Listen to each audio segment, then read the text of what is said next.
The presenting sponsor of Pod Save America is Blue Apron.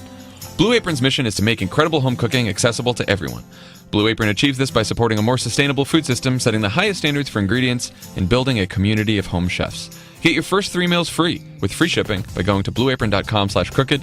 Blue Apron is... A joke goes here. A better way to cook.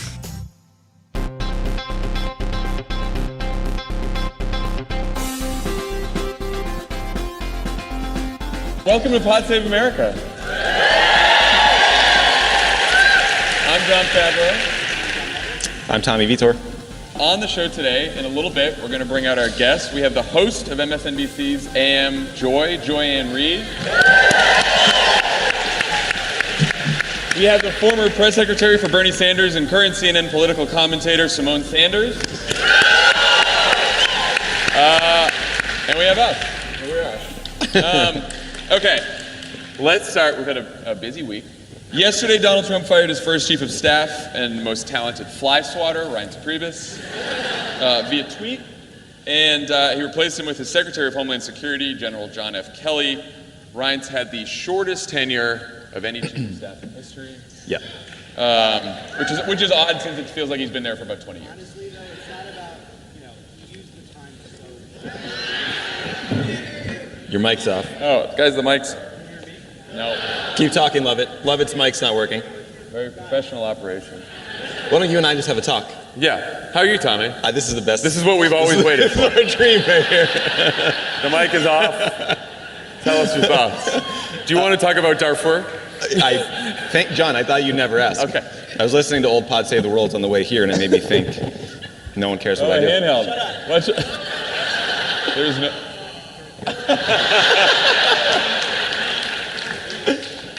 Hello. Love it, John's voice. Show saved. Wonderful. Anyway, I want to go back and make the joke I was going to make. It's going to be just as good now. It's all about timing.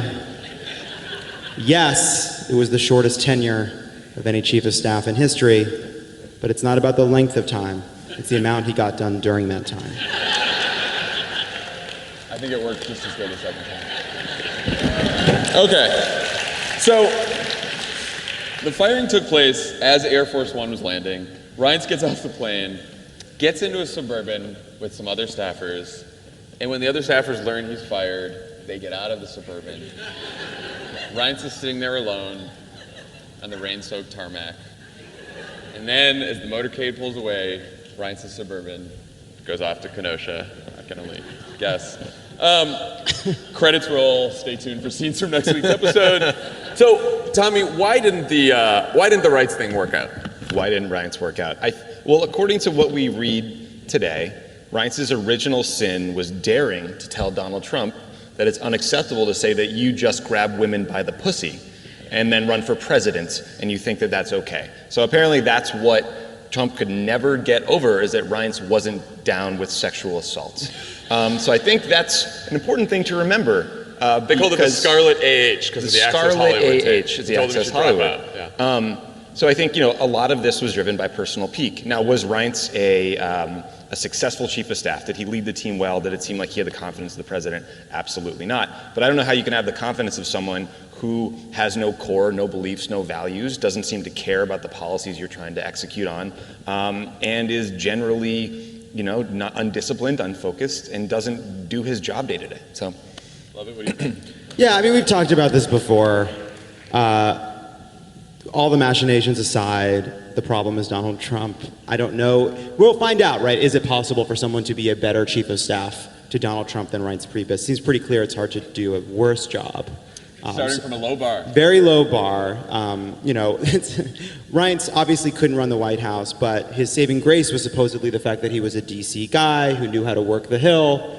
That didn't go very well. Chairman of the RNC. But that was the idea, right? No, that's the idea. He's this insider. Look, Donald Trump has another problem, which is the only people that'll work for Donald Trump are the kind of people who would work for Donald Trump, like Reince Priebus. But like Reince Priebus is not a White House chief of staff. No. He's like a mid-level. The deputy political director. Yeah, he's an okay operative that you like slot into a job because like he's one of the 3 people left that you promised jobs during the campaign. Like, guy's a B+ plus B minus hack. So now he's White House Chief of Staff. Oh my God, I can't believe he's not up to it. Sean Spicer is whatever. Why else are we here? Sean Spicer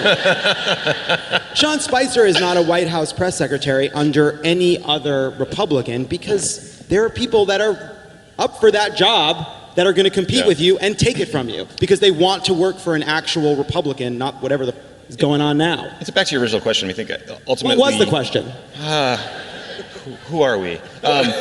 Ultimately, like your ability to be effective at that job boils down to your relationship with the President of the United States. And Barack Obama and Rahm Emanuel, as frenetic and all over the places Rahm was really close because Rahm got a lot done and he had great ideas. I think Obama's relationship with Bill Daley was not nearly as close and it wasn't as successful a tenure as Rahm's or Dennis McDonough's, who was the last chief of staff. So if Trump hated him from day one, he was doomed. Lovett, back to your point that Trump is the problem. This is an informal White House advisor to the Washington Post. I really enjoy this quote. Any observer, including one that did not speak English and knew nothing about politics and came from another planet and solar system, could, after observing the situation in the White House, realize the White House is failing. And when the White House is failing, you can't replace the president. I think that's pretty much pretty sums good. it up. Yeah. I think there's a structural issue too, which is Reince reported to the president, but then a bunch of other people reported to the president as well. A bunch of people had walk-in privileges in the Oval. If it were a normal functioning White House, you would want the chief of staff to actually exert some sort of control over the rest of the staff. Yep. But you should talk about why, which is the president's time is insanely valuable. I mean, not this president. This president cannot fill a schedule. He's hours to watch television. It's insane. But the president is, like, the most valuable thing a president has is time. You know, they're there for 4 years. They're supposed to make the most of it. This guy is wandering around the White House with nothing to do. Kellyanne is in and out. Ivanka's in and out. Scaramucci, who canceled on this lovely event, Politicon. Where's the mooch? Where's the mooch? Yeah. You know what? It's one thing to get a little wasted and call Ryan Lizza and curse for half an hour about your colleagues. You cancel on Politicon. But cancel on an event the day before? Are you not a professional?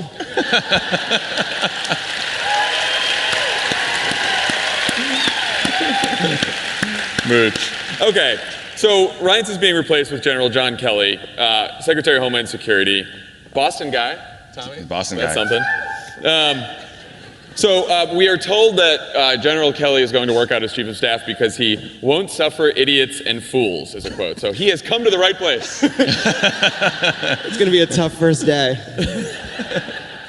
So they've already, the White House has talked to Axios, as they do, and said, the reason that Kelly's going to work out, he's no nonsense, he's going to make the trains run on time, he looks the part, which is that was my favorite. Very important to President Trump that you look the part, because we are in a sitcom. Poor Reince. Nope, not poor Reince, whatever. But, on top of everything else, stub tweeting about a soft chin. That's pretty tough. Just not a leader's chin. That's what that says. So what do we know about John Kelly? What do we know about his tenure as DHS secretary? He served in the Obama administration. Yeah, he was a combatant commander. He ran Southern Command. He's a 4-star general. So, to get to where he got to is an incredibly difficult task. You have to have some political skills as well as being a great soldier, Marine, or airman, or whatever it is.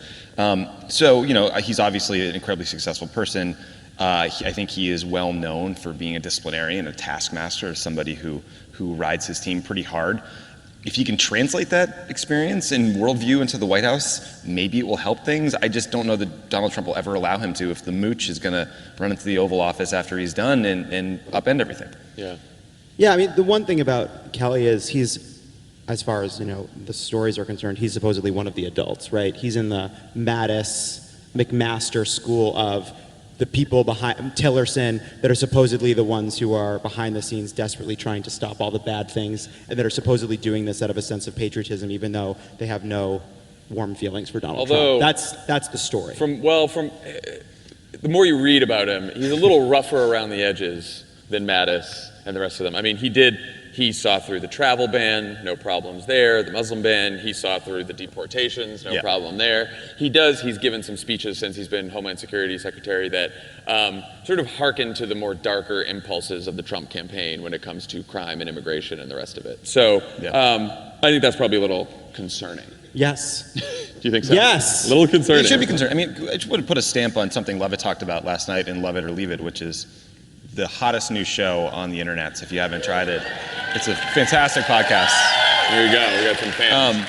But he talked about a speech President Trump gave yesterday, ostensibly about MS-13, where he encouraged police officers to rough up suspects when they put them in the car. And it was just, I think it was one of the most disgustingly authoritarian things he's done and nakedly racist things he's said lately.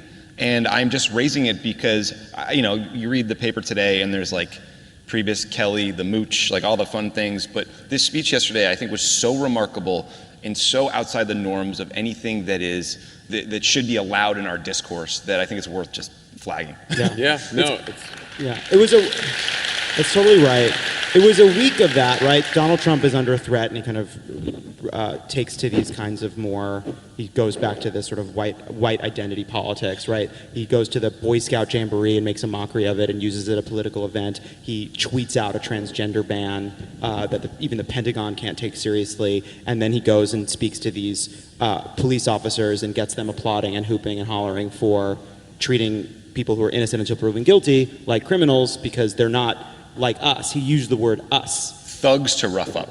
Yeah. At a time when, incidents of police violence and police shootings have come to the fore in a way that I think has shocked people on a bipartisan basis, and he's still saying these things. It's very frightening. And look, and some of the language in that speech, not the language we've seen in the video, not the most, the craziest language, the scariest language, but some of that in that speech, Kelly had said in a speech in May, too, about some of this, some crime and violence. So it's a little... He's got a little bit of a like-minded person now which is not. Kelly thing. Okay, interesting. Yeah, but one outside advisor told Axios, Kelly, being a mature general, may finally be able to get Donald to pivot into a presidential dynamic.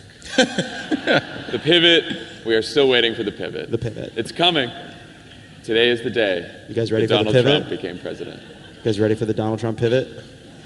It's right around the corner. But look, we talk about this all the time, but there's a lot of press attention that will be paid to this personnel shift. Mm-hmm. And the conclusion of this whole thing is the much bigger story here is that Donald Trump will never change. Yeah. It's been 6 months. And I think he was like, okay, you're going to stick Reince in my West Wing? Fine. I want to try Washington on for size. And he gave it 6 months, and he just tossed it out. And now he's going back to like his New York, sort of goon friends to run things, and they care even less about norms and conventions and traditions than the other guys. And that does genuinely worry me.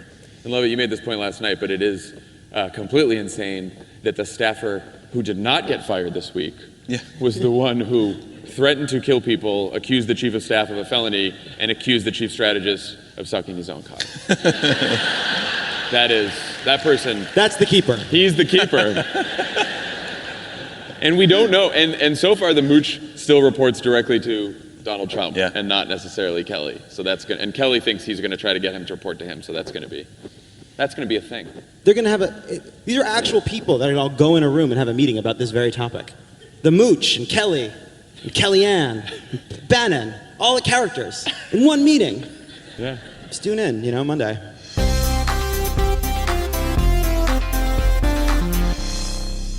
Pod Save America is brought to you by Betterment.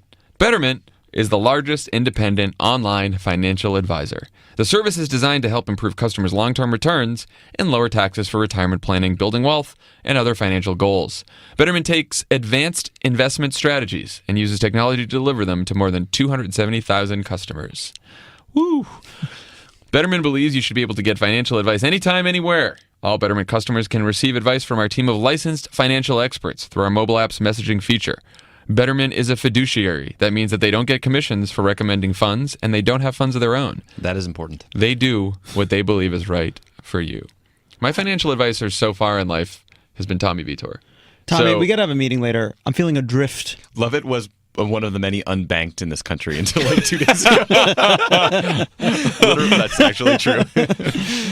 Lovett's like, how do you open a checking account? That conversation That was a real happened in our question. office. That's a bit of an exaggeration, and I'm going to let it go, but just know that I am flagging it and disagreeing with the premise. Well, you should look into Betterment because everything they do is designed to lower taxes and increase returns. And on average, Betterment's tax-coordinated portfolio can increase your portfolio value by an estimated 15% over 30 years. Did you know that? Do you think I get some kind of a VIP treatment with these Betterment people, sure given that we're doing these ads? Yeah, absolutely. Maybe I'll be a customer. Yeah, cool. I actually could. It's a real possibility. Also, love it. You could check out their Retire Guide, which helps you gain an idea of what is needed to save to reach your retirement goals. I'm dying with my boots on. Investing involves risk. Pod Save America listeners can get up to 1 year managed free. Whoa. There you go, love it. For more information, visit betterment.com/crooked. Betterment. Rethink what your money can do. My money works for me.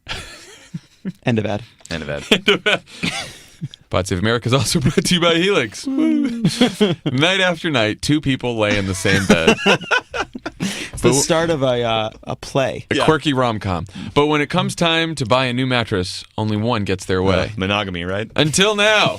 Introducing Helix Sleep, where you can buy a mattress online customized for both of you for hundreds of dollars instead of thousands. Go to helixsleep.com, answer a few simple questions based on 4 key preferences, and the result will be a custom sleep profile used to build you the most comfortable mattress you'll ever sleep on. Your mattress will arrive at your door in about a week, and shipping is completely free. Nice. And for couples, Helix customizes each side of the mattress, personalized to suit each of your bodies and the way you both sleep. What a dream. Helix customers report a 30% improvement in overall sleep quality. You have 100 nights to try it out, and if you don't love it, they'll pick it up for free and give you a full refund, no questions asked. Just toss your old mattress out in the street, they'll come by. They'll get it. No questions, you I was told bastards. no questions. Yeah. Sean Spicer loves this plan. Was there a wolf in here? You said no questions. That's why everyone from GQ magazine to Forbes are all talking about Helix Sleep and Pod Save America, the most important people of all, you know? Oh, Jesus. My God. Go to helixsleep.com/crooked and get $50 off your order. That's helixsleep.com/crooked for $50. $50. All right, let's talk about that Trump care is dead, Obamacare is alive. It's good news. For now, it'll never be completely safe until Democrats control the Congress and the White House. So let's talk about why the bill finally died and who do we credit it to and what do we credit it to. I want to start with the policy and the politics, right? The Republican healthcare plan raised premiums, raised deductible, raised the uninsured rate in America, the number of uninsured Americans by tens of millions, and never polled above like 15%. Mm-hmm. So one thing we should talk about is it's pretty amazing that it almost passed, and really pretty scary that it almost passed. A bill that's that bad both in policy and in politics. Yeah, Jason Kander made this point in the aftermath of the bill, friend of the pod, after the bill failed, and it's, put all the process aside, and the process is obviously important, but ultimately they just didn't have a better idea. Right. And this terrible policy was central to why they couldn't get it through. Yeah. And I also think the resistance plays a huge role in this. Activism played a huge role, and we never want to forget that. There's obviously been a lot of focus on John McCain and Susan Collins and Lisa Murkowski and even all the, yes. And we'll talk about them and also all the Senate Democrats who stood united under Schumer's leadership. You have everyone from Joe Manchin to Bernie Sanders stood together on this. Total unity. Democratic senators from deep red Trump states. They never wavered, and that's a testament to them. That's a testament to Schumer. Yeah, it really was and a testament to all the activists who kept the pressure on. Yeah, look, I mean, it is a very cool and cynical thing to say on Twitter and social media and elsewhere that LOL, nothing matters, right? Well, Susan Collins was at first, mild in her opposition to this bill. She goes home to Maine. She's greeted by crowds everywhere she goes cheering her on, and then she became one of the most vocal opponents of this bill, right? Lisa Murkowski was telling stories about cancer patients who were coming up to her and saying, please don't do anything to disrupt my treatment, and now she's opposed to the bill, right? Jerry Moran from Kansas, real conservative, goes home, town hall in Kansas, people protesting outside. He at one point tries to kill the bill. People that you would never expect, right? So this is it was big. And the pressure also just slowly but surely had to lower sort of lower their ambitions, right? Things have to keep coming out, right? The Medicaid cuts have to start coming out until all they're left with is a tiny, strange skinny repeal that even they didn't believe should become law, Right. And so even that was a result of the pressure, because just to get the yeses they got, they had to reduce the bill to basically nothing. Right. We talked about the McCain thing last night on Love It or Leave It. Tommy, what did you think? What were your thoughts on the McCain? On McCain? McCain coming back. In 2008, we all actually got to know the McCain staff really well. Part of it was that I got sent to the RNC to like try to mess up all their press. And on day one there was a giant storm bearing down on New Orleans, and David Plouffe was like, "If you leave your hotel room, I will kill you." So I didn't. And then day two, like it was rumored that every member of the Palin family may or may not be pregnant. So we didn't say anything that day. It was like this disaster. It's like, what do I do here? So Ryan Lizza of the Mooch fame organized a big dinner with all the McCain people and a bunch of Obama people there, and we got to know each other. And it turns out like they're just like us. They have the same sort of dealing with the same crap, and they're just good, great people. And I was talking to a friend of mine from those days last night, and he said the thing he's always loved about McCain, and they revere him, is that he is 9 parts hero, 1 part troll. And I think McCain, in the way he dragged it out, and he let Pence come and talk to him for 20 minutes. He said, "Yeah, I'll take the call from Donald's. Let's do this. Let's talk. Let's dance, Donald's." And then he just walked out there, thumbs down right in Mitch's face. I mean, 9 parts hero, 1 part troll. I mean, you just named the episode. We don't have to do another thing. I love our cynicism about cynicism now. This is like a good we look. are cynical. We are cynical about This is a cynicism. good look for Cynics, us. cynics. And you know what? It's back good. to like our Obama roots, because who the hell thought that was going to happen? But it was so nice after so much darkness to see someone that you know has this heroism in him do the right thing. And I don't mean to give all the credit to Senator McCain, because a lot of Republicans and Democrats stood up and did brave things, but it felt incredible. It's nice to see people do the right thing, even if like you don't have to love John McCain. We can clap You for don't even that. have to like John McCain. He did the right thing Yeah, in that he did the right instance, thing. and so did Susan Collins, and so did Lisa Murkowski, and they did it for a whole week, by the way. So they were.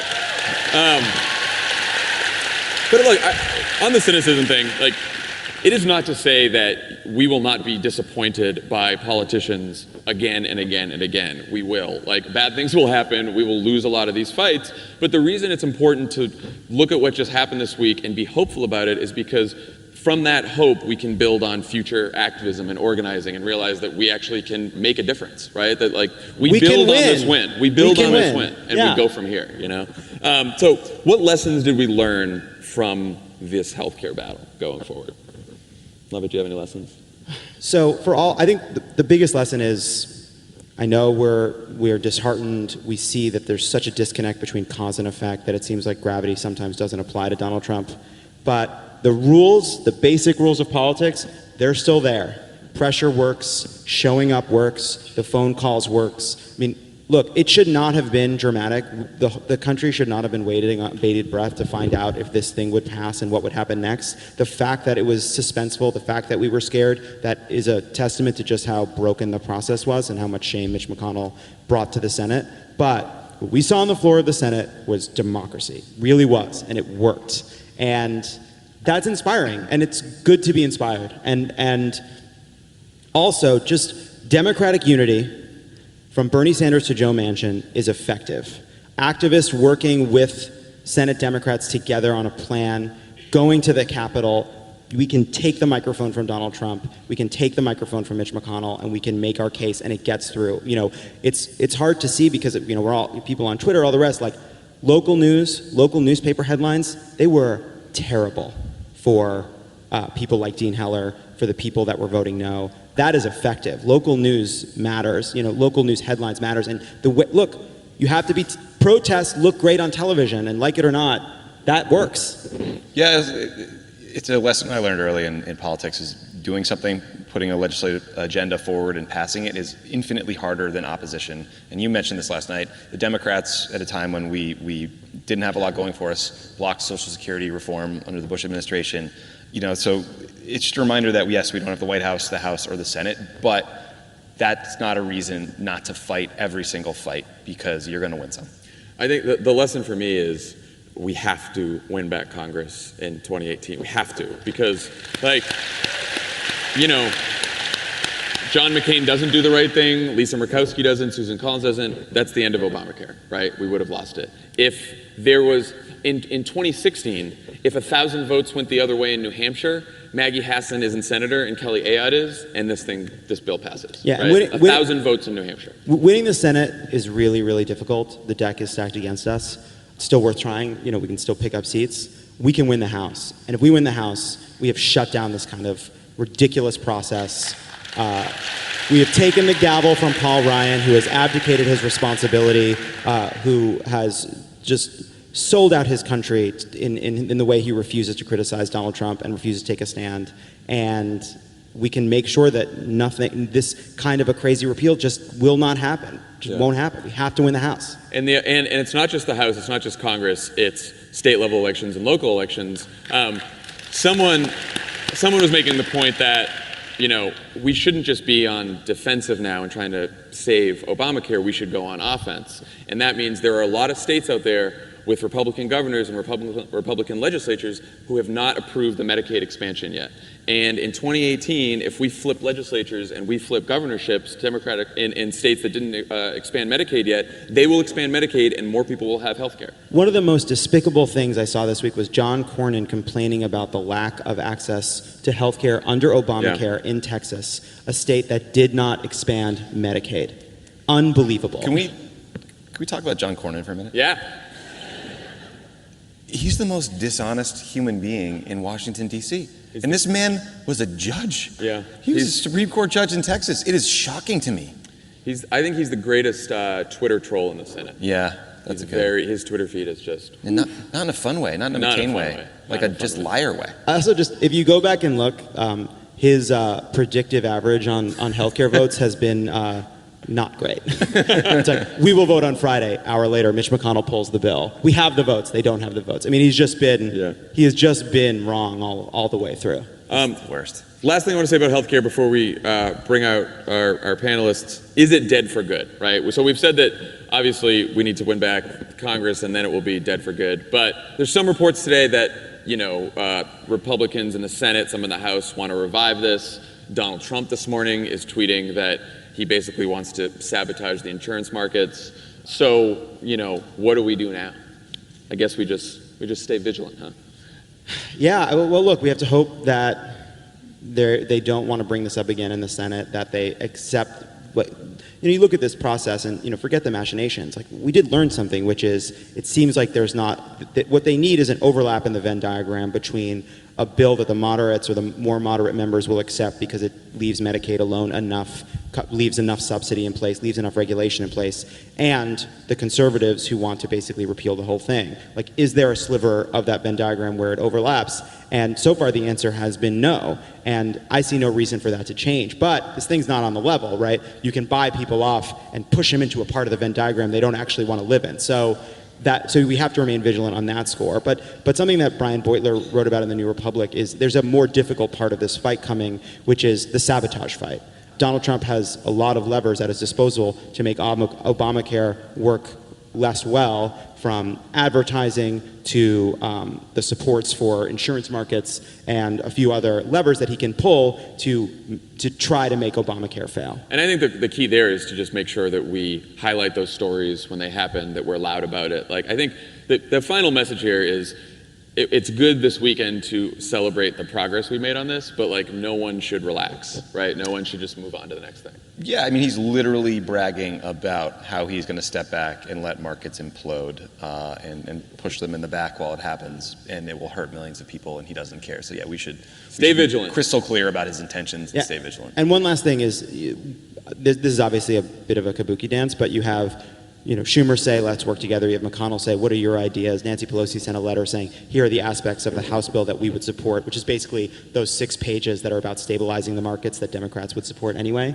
And so making it clear that there is something we would get behind. It seems unlikely that something like that could pass, but repeating over and over again that we're here to do the things that will actually make Obamacare stronger is a really important part of this. Because Obamacare isn't perfect, and there are things we can do to fix it, and that's something Democrats have said all along.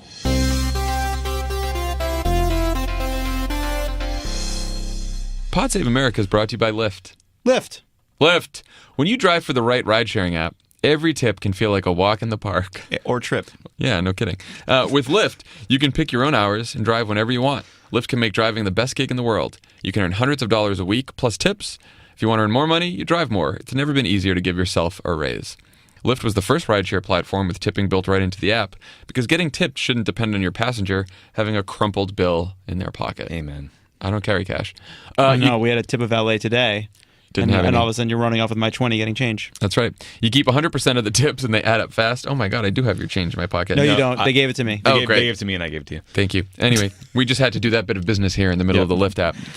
Drivers have been paid over $200 million since the feature was first introduced, and Express Pay lets you get paid almost instantly instead of waiting for weeks. Lyft has even taken the guesswork out of pickups. The new AMP device uses color coding to help passengers find their drivers. So join the ride-sharing company that believes in treating its people better. Go to lyft.com/crooked today, and you can get a $500 new driver bonus. That's lyft.com/crooked, lyft.com/crooked. Limited time only. Terms do apply. Terms apply. As always, Pod Save America is brought to you by our friends at the Cash App. Cash App. We're And now- applauding during ads now. Yeah, Feel good. applauding. We love the Cash App. Go download it today. And we have a special feature. If you download the Cash App, Let's see how he does. there's $5 in your pocket. But what do you have to do to get that $5, John? You have to put in the code What is it? crooked. Nope. Pod save. Yep. Pod save. Forget what I said. To get that, you have to put in the code pod save. Pod save. Pod save. And then what what you happens, do, John? $5 goes to you, and $5 goes to our favorite charity, Donors Choose. Donors choose. Also go to donorschoose.org, and you can make a donation to a classroom that needs supplies, books, computers.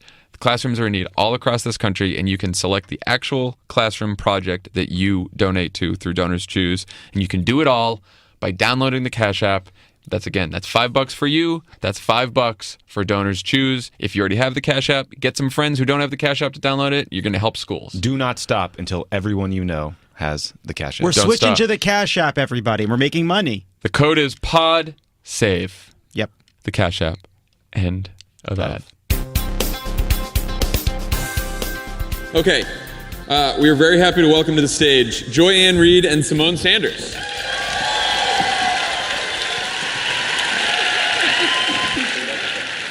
You guys go right here. Thank you both for joining us. Joy, I want to start with you. Your latest Daily Beast column is about what Democrats can say and do to pull us back from the brink. Do you think the party has a policy challenge, a message challenge, some mix of the two? What's your diagnosis? Well, I think, first of all, it's great to be on Pod Save America. Yes. I think it's a little bit of both. I think the Democrats, they have a mental organization challenge because Democrats have all of these things that they want to do all at the same time. They pine for the Trump voter who they think they can somehow talk into not being for Donald Trump. And they feel, what did we do to you? How did we hurt you? If we can find some way to appease you, will you come back to us, please? And this has been, I'm wearing a little LBJ pin. It's been really since the Lyndon Johnson era, which was the last time the Democrats won white voters, a majority of white voters, and they pine for those voters. So they have that problem. And then they want to figure out, well, how do we keep the active progressive voter that's really excited and really interested and really wants to be a part of politics? And you can't really do both and also message to the base of the party, which is largely people of color. So they're trying to juggle these three things all at once. So I think the first thing Democrats need to do is figure out who are your voters. Right. And then you can figure out the message that gets your voters out. You can't figure out who the other side's voters are and then try to beg them to vote for you. So my question on that is the number that always sticks in my head is that on Election Day, 1 in 5 Trump voters gave Barack Obama a positive approval rating.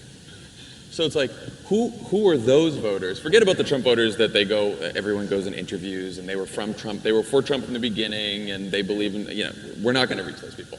But those voters, there's some voters who voted for Obama twice and then voted for Trump, and then voters who voted for Trump who approved of Barack Obama. Yeah. So how do we reach those voters? I Or do think we? you figure out how to reach them later. Okay, you can get a psychologist, maybe sit down with them, maybe some of them, or people who, now that he's leaving, in hindsight, he wasn't so bad, but I don't know who they are and what their psychology is. I do know that if you needed 77,500 people, it's a lot easier to get 50,000 black people in Philadelphia, Detroit, and Milwaukee than it is to figure out what is in the minds of those Obama to Trump voters. Absolutely. I mean, those Obama-Trump voters everybody talks about, they only account for 8% of the electorate. But, I mean, 8% is a big number when you think about how many people that voted. So I do think some of these Obama-Trump voters are some of those persuadable folks that, yes, you need to understand who they are. Priorities USA has done a lot of polling around those folks. But people also need to focus on turnout. Like, I've worked 15 different no, they do. I've worked 15 different campaigns. And it is always easier to get people that agree with you to come out and support you and go to the polls as opposed to persuade somebody to come to your side and then drag them and push them and hope that they mobilize and go. So I'm always telling I think the people at the DNC are tired of me, actually, because I run up in the building on a regular basis talking about, well, I don't like this. What about turnout? We talk too much about persuasion. And we need to, black women voted at 94% for Hillary Clinton, and they have yet to get a thank you card.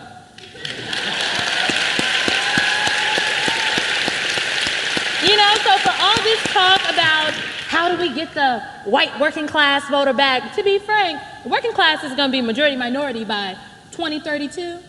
The United States is going to be majority minority by 2040. America is browning. And so instead of focusing on white working class voters, like Joyce said, who ain't voted for the Democratic candidate for president since, the Civil Rights Act? Yeah. In 1964? Yeah.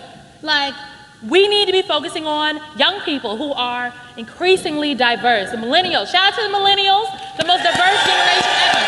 That's who I think the party needs to be talking to, figuring out how to create a message, an economic message that speaks to, yes, working class people of all genders, racial backgrounds, religions, but also a message that speaks to black women, a message that speaks to Latinos, a message that speaks to LGBTQ Americans. And I think the economy and healthcare are two really good things to talk about that can help Democrats win in 2018. That's the message. Talk about that. So what do you think, do you see that message out there? Obviously you're someone who supported Bernie Sanders. He's somebody, I think, who spoke to young people. Do you see... All young people, by the way. I know there's this thing out there that Bernie didn't talk to young black people. He won millennials across the board, including young black millennials. Well, that's been something He didn't win old black people, though. That's clear, for multiple reasons. But that's been a kind of a source of contention, right? That whether there was a divide based on race or gender, but actually it was one based on age. But do you think the Bernie message is the message? Is that the message that does that kind of working class appeal it's a across? Trick question. Is it? I didn't realize. This is a trick question. I think the message is not necessarily, is it the Bernie message or the Schumer message?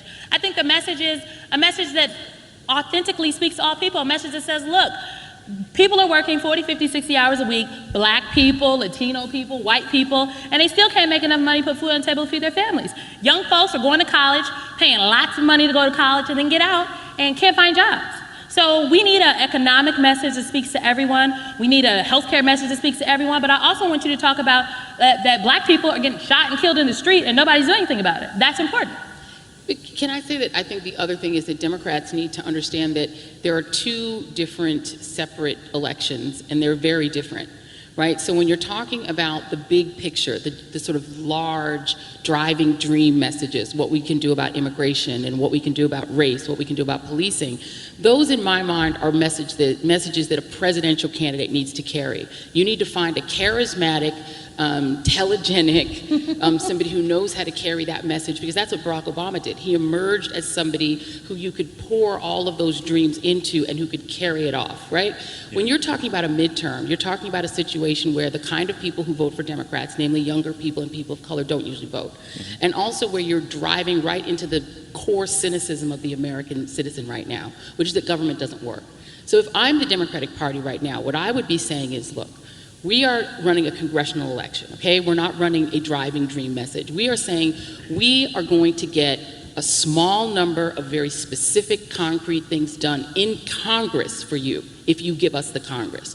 Give us control of the committees and we will rein Donald Trump's insanity in. He won't be able to operate the way he is now with the lackeys and the supine stewards that are running the Congress now. You don't have to use all those adjectives. But I think even people who like Donald Trump can see that he is losing control, that he is out of control in fundamental ways that don't let him get things done. So if you're the Democrats and you say, just going to do a few things. Number one, we will protect Medicaid.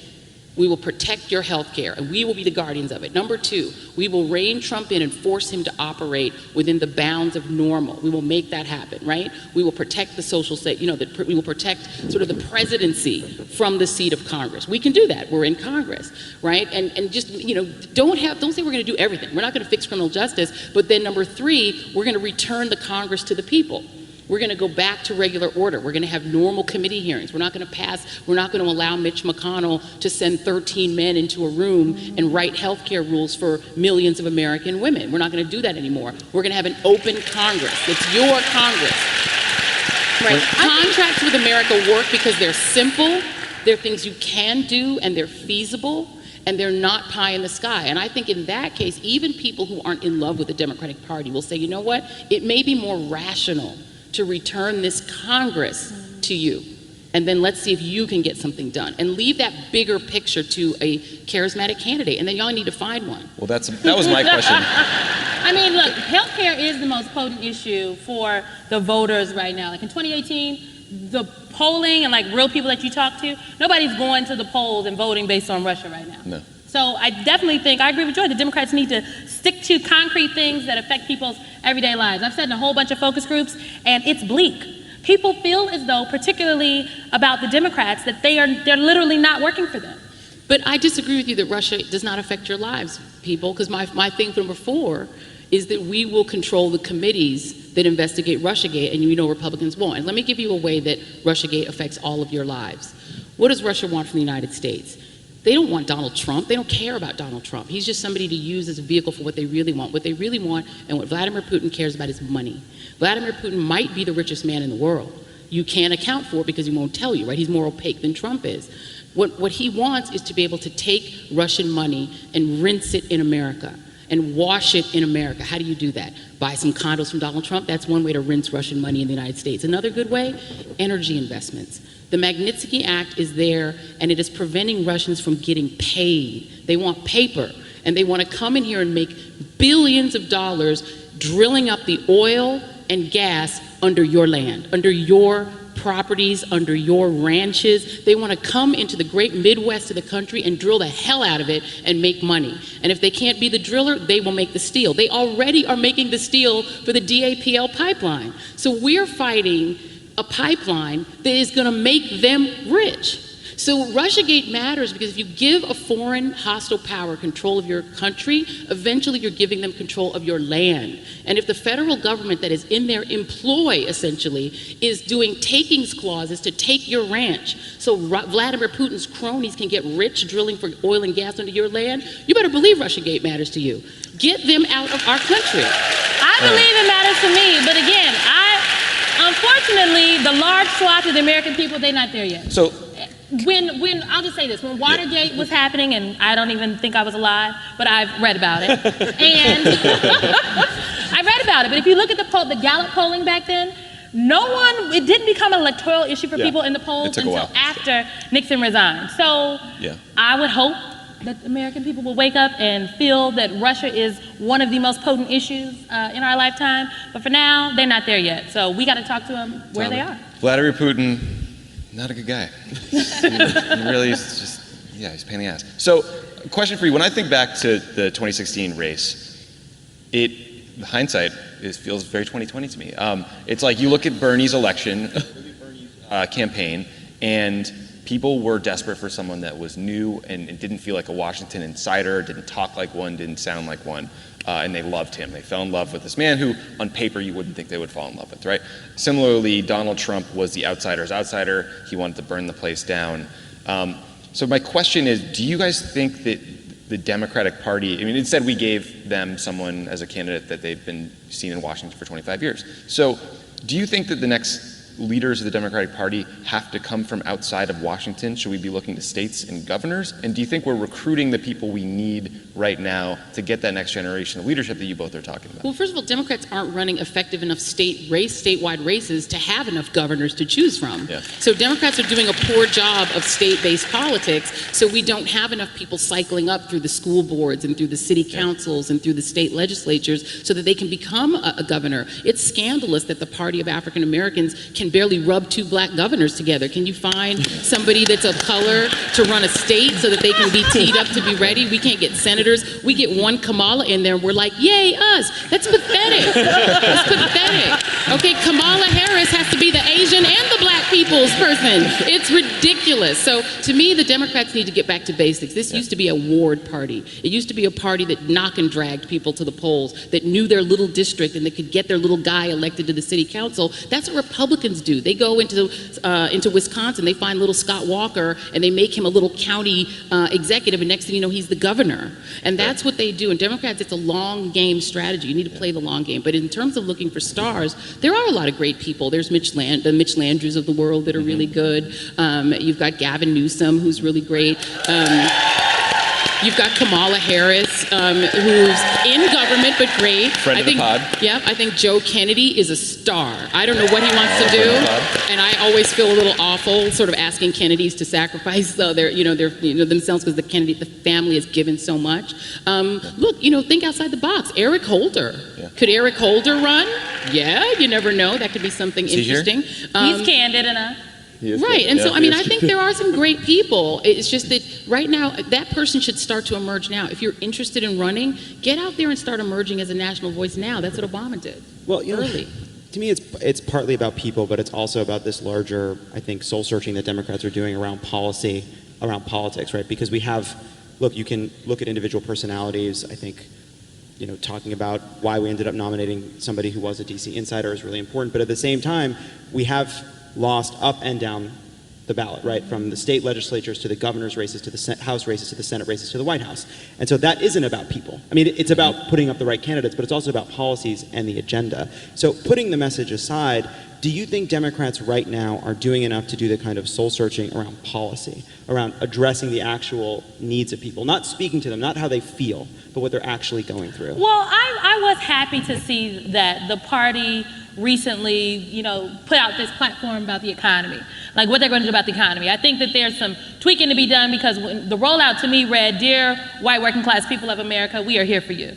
And I don't think that's what the message on the economy should be, but I do think there is some soul searching there and some tweaking that is being done. But I just think we need to put proposals on the table. Like, the American people are not, they don't want you to take 2 years, 3 years to figure it out. Like, I think the party needs to put proposals on the table and they need to give resources. And so the DNC has given resources to local state parties to do some of that infrastructure building that they need to do, because we can't get more black mayors and Latino mayors and young people mayors that are Democrats and governors and lieutenant governors, people like Justin Fairfax, who's running for lieutenant governor in Virginia, without the support, the state party going in and supporting those people. So there's also an infrastructure thing that needs to be done, because there are viable candidates on the ground that don't get looks, that don't have the resources, and their local parties don't have the resources. Well, and also I think the Democratic Party, needs to sort of figure out what is the Democratic Party?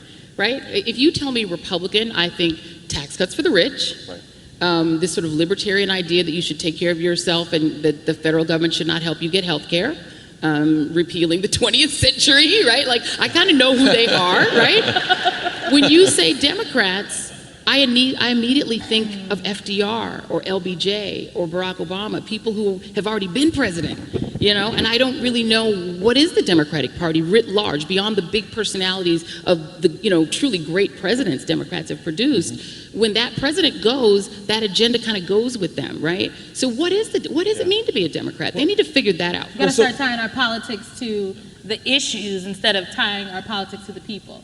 Because I think we literally tied our politics to the people of Barack Obama, whom I voted for, whom I love, and then when Obama was gone, it was like, well, what are we doing? This is my next question. So we had this big fight in 2016 over what the Democratic Party is, what we stand for, between Bernie and Hillary.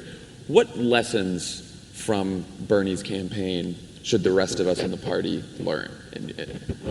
Well, I think one lesson particularly is that young people are increasingly independent. The Millennial Generation is about 45% of those of that generation identifies as independent. So there is no party loyalty. They literally care about the issues and they care about what you're talking about. They want you to speak to them frankly. And I don't think that really broke through, especially into the general, when folks thought that these black millennials were just going to jump up and pull the lever for Hillary Clinton, and they didn't. And people kept telling them that they're not going to pull the lever for her for very reason. So I think the thing about young people, I think being frank, I think people really liked Bernie because they felt like he was like their uncle. Like he was just really frank about it. He didn't speak quote unquote political speak. And I think that's what the electorate kind of wants. They want you to just give it to them plain and straight. I think we can also learn, though, that when you don't go out to communities, when you don't put resources into communities, they will not show up for you, whether they kind of like what you're talking about or not. And I think that's a lesson that we learned from the Bernie campaign especially. And what do you think that you guys could have done better? Well, aside from like not putting any money into the March 16th in the South, which is like a bad thing that we did, very bad. Joy's like, yes, very, very negative. I've talked about it. I also think this message that the message about the economy was a message that did not speak to anybody except white people. I was personally upset with myself that we let that narrative get away, because jobs is an everybody issue. And so I think it's the way that you talk about it. But also, I think we learn to be able to pivot and talk about other issues. Like everything for Bernie comes back to the economy. And everybody doesn't necessarily feel that way. And it's not necessarily the truth. But because the base of your message is we lived in a rigged economy kept in place by a system of corrupt campaign finance, and everything came back to that, that was problematic, and I don't think it broke through for a lot of communities. Well, and also I think one of the lessons that I'm not sure if the Sanders campaign learned it, quite frankly, in all candor, is that, yes, millennials are the largest, numerically the largest cohort now. There are more millennials than baby boomers. But it is, let me speak for the aunties. The aunties vote. The church hat ladies vote. And the church hat ladies were not going to vote for Bernie Sanders. He was not speaking to them. And the Sanders cohort within the liberal coalition, because they're not all Democrats, right? The Democrats and progressives that are in that coalition exhibited, if I may say, a kind of contempt for the auntie voter that really turned off the auntie voter. And the kind of contempt, for instance, for John Lewis, the living symbol of the civil rights movement, and sort of attempting to substitute Bernie as a greater symbol of the civil rights movement than John Lewis. But that wasn't us, that was the Bernie bros. But the bottom line is... Why me? is that the Sanders campaign was doomed because black people in the South, over 30 and over 40, that is who votes. And if you want to win South Carolina, you cannot spurn that voter, and you cannot spurn the Hillary Clinton voter. And I think what that campaign hopefully learned is that it wasn't a single issue campaign. Things like free college education, et cetera. Okay, that's fine. But when I talked to voters on the trail, they said that's not realistic. Where's the message for me? So you can't have a cult of personality campaign that doesn't speak to the entire base of the Democratic Party. And so I'll ask you then about Hillary's campaign. What did Hillary's campaign do right, and where do you think she could have done better? All outside factors, Russia, Comey, everything aside. I think one of a few of the mistakes that the Hillary Clinton campaign ran. And first of all, Hillary Clinton, I think what they did right at the convention, and they only started at the convention, was to start to tell her personal story. I think they assumed people know everything about her, so they never really told you anything about her. So all you knew, and it was filled in by my profession, which isn't fond of her, and so you only knew the baggage. They underestimated, I think, the extent to which the media would see the email issue as chum and never let it go, that once those emails were dropped, the media was never going to drop it, that everything Hillary Clinton did would be perceived as a scandal and dragged through the mud and would add to her narrative. I think they underestimated the extent to which her support was soft among Democrats who were voting for her because she was a Democrat and not necessarily because she was Hillary Clinton, because they didn't know enough about her, right. And she wasn't attracting enough emotional sort of support. And so that whenever there was any doubt, it let people stay home. I think they overestimated the extent to which the data said she would win. You cannot run a campaign on data. And if the data says you're going to win and you're so overconfident that you're going to win, you make mistakes like going to Arizona instead of Michigan and Wisconsin. Because you think, I'm going to run up the score on Trump. I'm going to get all these Republican women. And I think the final two mistakes were demographic. One was presuming, to your point, Symone, that black voters, Hispanic voters, Asian American voters, and young voters, because of Trump, would race out and vote for her the way they did Barack Obama because she had Barack Obama's endorsement, rather than going out and working for that vote. And then the second one, which might have even been bigger, was assuming that Hillary Clinton would be so tempting to white women that they would vote for her even if they were Republicans naturally. That is not true. Most white women are Republicans, and most people vote for their party. It's tribal. And she overestimated that she would have that vote because women like her would, and I'll be very quick about this, but I'll say that it's something that, is very different for black people, and Symone may agree with me on this. African Americans, we are brought up to be very overt and very intentional about intentionally pulling for one of our own. When Barack Obama seemed viable, we ran to Barack Obama. And there was no embarrassment about saying, yeah, I want a black president. Are you kidding me? He's qualified. We're not going to vote for any black president, but this guy can win. And we were intentional about saying, I want him because I can have a black president and he's qualified. I found on the campaign trail that white women, especially younger white women, were very reticent to say, I want a woman just to have a woman. That's probably changed because of Trump.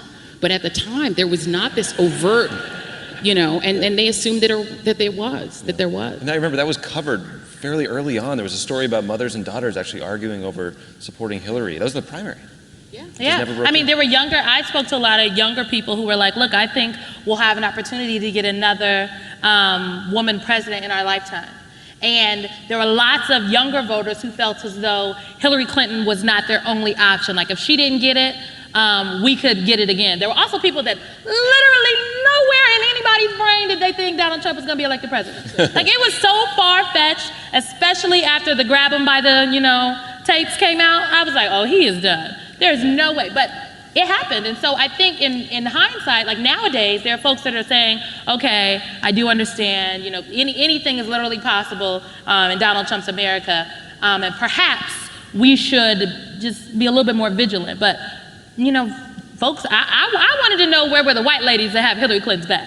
Because if Hillary Clinton was a black woman running for president, she'd have won. She would have won. We'd have been dragging people. Look, we'd have been dragging folks out the grocery store to go get in line on election day and vote. Because that's how we roll. I'm just saying. When Barack Obama ran, we had, and at that time I was out of journalism and was working on the campaign, and we had a 100-year-old woman. We actually had a 99-year-old woman who was turning 100 very soon, right? She was all over the news. And she was in the line in Broward County in a wheelchair. They let her go toward the front, and people kept saying, ma'am, do you want us to take you inside? Do you want us to move you into the shade? And she was like, nope. I'm going to sit right here until I can vote for that black man and have him be the first black president if I have to stay here until my birthday. She was like, nothing could pull her out of the line. And that is just, there's something that people of color are just raised to feel that way because you're constantly beleaguered and under the gun because of your race, and you live with your race, you wear it everywhere you go. And so that idea of voting in an intentional way to advance somebody who looks like you, it's not even a second thought. Coming back to what you said about Michigan and Wisconsin versus Arizona, one of the things that has been hard to square with that is, campaigned actively in Pennsylvania, returned to Michigan towards the end, forgot that Wisconsin was a state. Same result. In that order. Right, they had a takeout menu for a Chinese place, and they put it on the Wisconsin thing, and they forgot there was a state under there. Huge blunder. Great takeout, though. The great restaurant. That's why it was up there. But anyway, same result in all three states. So to me, I look at that and I think there's an underlying structural problem. One of the things that I've returned to, and is a lesson that I took, is Bernie Sanders comes out for $15 minimum wage. The Democratic establishment takes that and puts it through a machine. And out pops a modified version that kind of gets you there slowly through states, etc. Bernie Sanders has a universal college proposal. It goes through the Democratic machine. And I'm not faulting the Hillary Clinton campaign for this. This is the Democratic consensus of what should happen. And out pops a more complicated version that's more responsible, ostensibly because it's more affordable. Do you think that there's a lesson there around how we make policy as a party? Have we been sort of having a debate with ourselves that results in a kind of 40-page white paper? And do we need to be, for lack of a better word, more daring and a little bit less governing in our campaigns? Yes. And because it goes back to what is the Democratic Party for? Like, if you had to just say in a log line, why was Hillary Clinton running for president?